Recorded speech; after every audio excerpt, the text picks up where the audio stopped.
everyone! Welcome back muli dito sa ating YouTube channel. Naway nasa mabuti po kayong kalagayan kasama ang inyong mga mahal sa buhay. At para naman sa mga subscribers natin na nasa ibayong dagat, nasa abroad, isang malaking sakripisyo ang ginawa upang may mabago ang kanilang buhay at buhay ng kanilang pamilya. Dasal ko po lagi ang inyong kaligtasan. Our topic and our live is intended para sa mga horse, animal zodiac. Alamin natin for this vlog ang kapalaran o yung forecast, feng shui forecast ni horse sa paparating na 2026. Saswertehin ba si horse? Ano ba ang aspeto ang kailangan niyang pag-ingatan? Kasi iisa-isahin natin ang aspeto ng karera, trabaho, hanap buhay o propesyon, aspeto ng pera at kayamanan, aspeto ng pag-ibig at relasyon, at aspeto ng kalusugan. Ito yung mga major points ng bawat buhay natin. Kung saan, kung maganda ang karera natin, apektado yung daloy at pasok ng pera. Kung maganda ang buhay, pag-ibig at relasyon natin, maganda rin, parang gumaganda rin yung aspeto ng karera natin. Ganadong-ganado tayo magnegosyo o ganadong-ganado tayo magtrabaho. While kung apektado naman yung kalusugan natin, apektado rin yung daloy ng pera natin. Kaya ipapaalam ko sa inyo for you to be aware, to be ready, kasi tayo ang may control. Tayo ang may kakayahan na baguhin ang mga forecast na ito. Nasa mga kamay natin. So ano ba ang aasahan ni horse sa darating na 2026? As an overview, okay?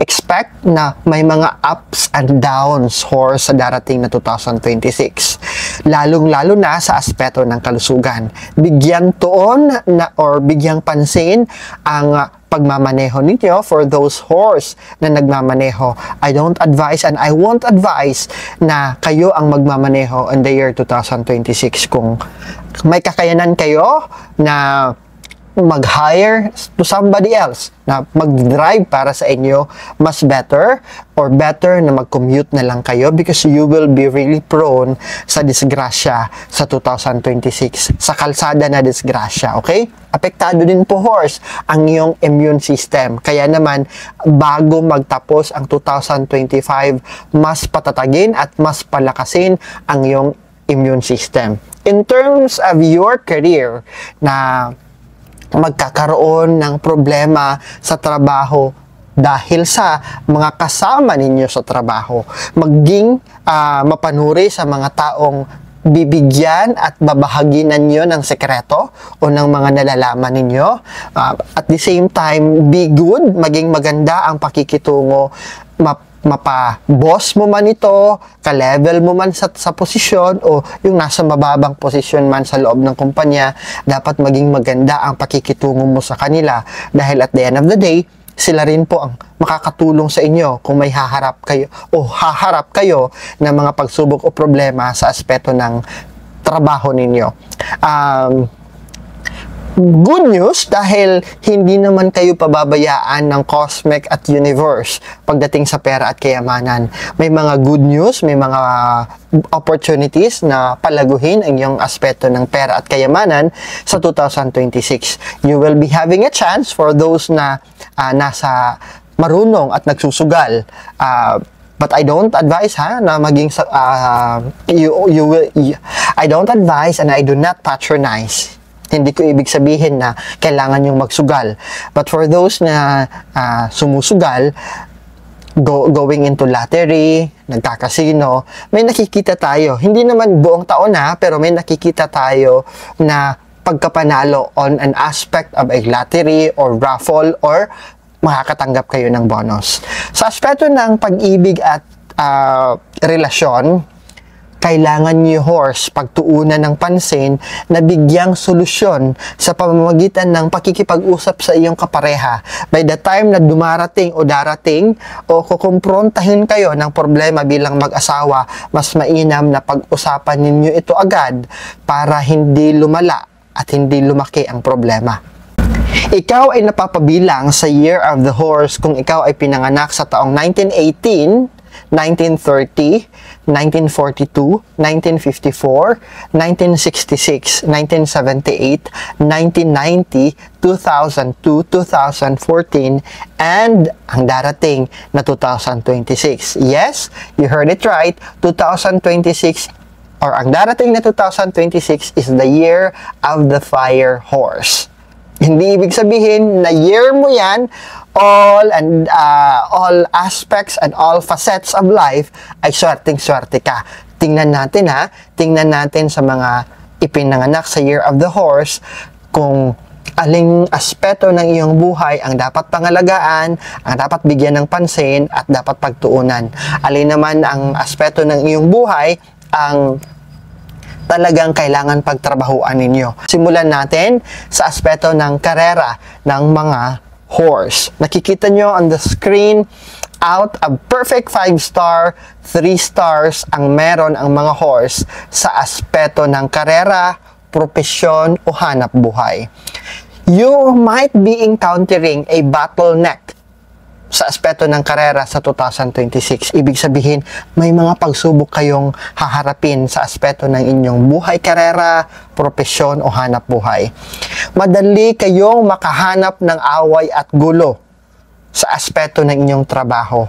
Sa mga katrabaho ninyo, sa mga empleyado ninyo, o sa supplier ninyo, very, very prone kayo sa awayan. Kaya, maging kalmado ang iyong kaisipan at puso. Take control of your temper and learn na you can easily get along sa mga kasama nyo, sa trabaho o negosyo man yan. At dapat mayroon, kaya di ba, kaya tayo pinanganak na dalawa ang tenga, isa lang ang bibig. Why? We should listen twice before talking. Kaya rin po, left and right ang ating tenga because you need to listen to the people on your right and to the people on your left para balanse mong makuha ang kabuuan na impormasyon. Hindi yung chika lang, chismis lang ang makukuha ninyo at kung ano lang ang nasasagap ninyo, yun lang ang pinakikinggan ninyo. Hindi nyo hinihintay at hindi nyo pinagtutuunan ng pansin the other party. Kaya nami-misinterpret ninyo at nagkukonclude kayo agad at gagalit-galit kayo agad. Okay?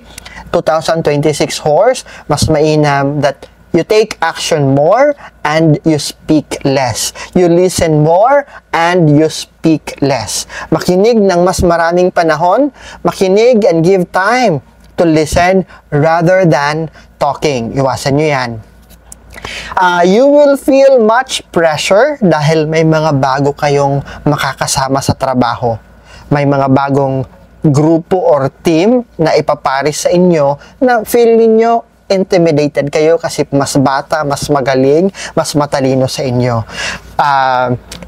To maintain na maging competitive kayo, you need more effort. You need to attend more trainings, huwag maging pabaya sa kung ano ang task and responsibility na ibabagsak sa mesa mo. At focus on your obligation. Huwag na yung itutuon ninyo yung pansin sa ibang tao. Huwag itutuon yung pansin sa mga chismis sa paligid mo at makakaligtaan mo yung mga obligasyon mo sa kumpanya. Rather, focus on your growth, focus on your development, and focus on the job na ibinigay at ipinagkatiwala sa inyo.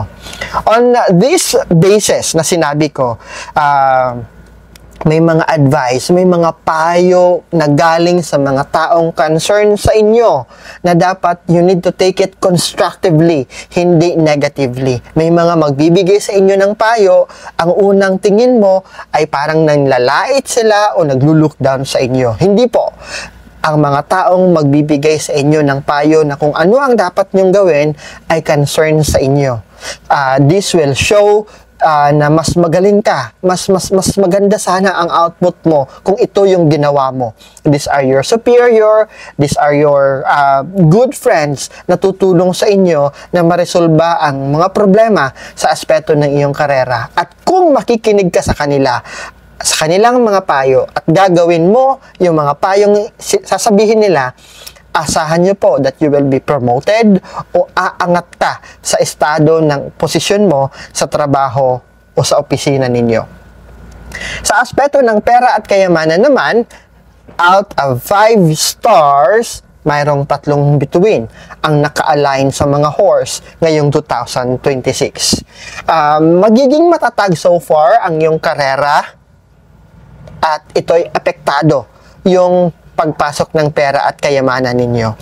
So, kung apektado ang buhay, karera, profesyon at trabaho, apektado din yung pagpasok ng pera at kayamanan ninyo. Here's the thing. Kung pababayaan nyo ang iyong trabaho, affected kayo sa mga chismis sa paligid, there is a possibility na ma-demote kayo o mabawasan yung income ninyo. Mababawasan yung income ninyo plus madadagdagan pa yung mga gastusin ninyo sa bahay. So mahihirapan kayo na makasave, makaipon ng pera sa 2026. Pwede nyo pong madagdagan ang income ninyo sa pamamagitan ng paghahanap ng mga part-time job or side hustle. It could be a business, a sideline business o part-time job. Because surprisingly, kung anumang papasukin yung part-time job o side business ay lalago at magbibigay sa inyo ng stable additional source of income. Uulitin ko ito, sinabi ko ito kanina, posible kang manalo sa lottery or sa sugal na papasukin mo, but I don't advise you guys na be dependent on lottery. Rather, makakatanggap ka ng additional income or bonus sa mga side hustle or part-time job na papasukin ninyo. Or even, makakatanggap ka ng mana or inheritance galing sa mga magulang or great-grandparents mo. But, if that happens, kailangan nyo pong i-manage ng maayos ang pera. Hindi yung dahil sa biglaang may instant pera, instant gastos ka rin, instant millionaire ka rin for one day. Mali yun because 2026, I have to be honest, hindi lamang to kay horse, but sa lahat ng mga animal signs na nakikinig ngayon, pahirapan ang pera sa 2026. And I am telling you that one kasi actually nararamdaman na natin ito as we end 2025. Horse, don't lend money to others. Huwag yung madali ka lang malalapitan at madali kang mauuto at magpapahiram ka ng pera because magkakaroon ka ng problema sa paniningil ng pera. Kahit kaibigan o kamag-anak mo na yan, iwasan po ang pagpapahiram ng pera or else masisira ang inyong relasyon. Sa aspeto ng pag-ibig at relasyon, magkakaroon kayo ng madalas na away at konfrontasyon sa may mga asawa na, sa may mga kasama na sa buhay. There will be dispute with your partners, confrontations, and misunderstanding, in general, conflict sa 2026. And if wala kang pasensya at hindi mo pag-uusapan ang mga bagay-bagay na nangyayari sa inyong paligid bilang mag-asawa o bilang may kapareha, this will lead to a situation na posible kayong maghiwalay o hiwalayan. In the long run, you have to make concessions na isalba ang iyong buhay pag-ibig o buhay mag-asawa. For singles naman, hindi magiging madali ang paghahanap ng taong sasabihin natin maraming magpapakilig, but may hirapan kayo na pumili ng tamang tao kasi on the onset of ligawan pa lang ay makikilala ninyo ang totoong ugali ng mga taong ito. So you need to find opportunities to meet more people, engage of meeting more people and knowing them more para hindi ka mapasubo sa mga maling tao na papapasukin nyo sa buhay nyo. Sa aspeto naman ng kalusugan, ito ang dapat pag-ingatan because out of 5 stars, 2 lang ang bituin na mayroon kayo, horse. So, mahina ang aspeto ng kalusugan ayon sa Feng Shui forecast natin sa 2026. There will be unfortunate events na mangyayari. Be careful of going out. Be careful sa pamamasyal, paggagala, because disgrasya sa kalsada ang nakikita natin. Do not drive a car in as much as possible. Let other maneuver the car na sasakyan ninyo. Try to avoid injury, lalong-lalo na sa mga sharp metals na mga object. Kasama na dito ang kutsilyo, ang gunting, and other sharp metals. Kasi dyan manggagaling ang disgrasya sa iyo horse ngayong 2026. You need to exercise more. You need to find time na mabawasan mo yung stress na haharapin mo kasi you will be really stressed sa aspeto ng trabaho at relasyon nyo. Kaya yung magiging outlet nyo po ay dapat meron kayong exercise, meron kayong time to look after your health, or else kung wala kayo nito, very much affected yung mental health ninyo, magde-deteriorate ang kalusugan ninyo. Madali kayong dapuan ng sakit sa 2026. So nabigyan natin ng ngiti at saya ang mga inosente. The best way to help and the best people na dapat tulungan natin ay yung mga taong hindi nakakakilala sa atin at ang mga taong hindi kayang suklian ang tulong na ibinigay natin. Yun ang ginagawa po natin sa Bag ng Pag-asa natin. Hindi tayo kilala ng mga bata na yan. Kahit ako ay nasa YouTube, hindi yan nanonood kasi mga musmus pa lang yan, di ba? At the same time, ang mga batang yan ay hindi kayang suklian kung anong ginawa natin. Kaya sila ang pinili natin. Kaya naman, sa mga gustong maging bahagi at maging tuloy-tuloy ang pasok ng inyong pera at hindi kayo maubusan ng blessing, matuto kayong mag-share ng inyong blessing. Nandyan po sa screen natin ang mga kakailangan ninyong impormasyon kung gusto nyong mag-donate.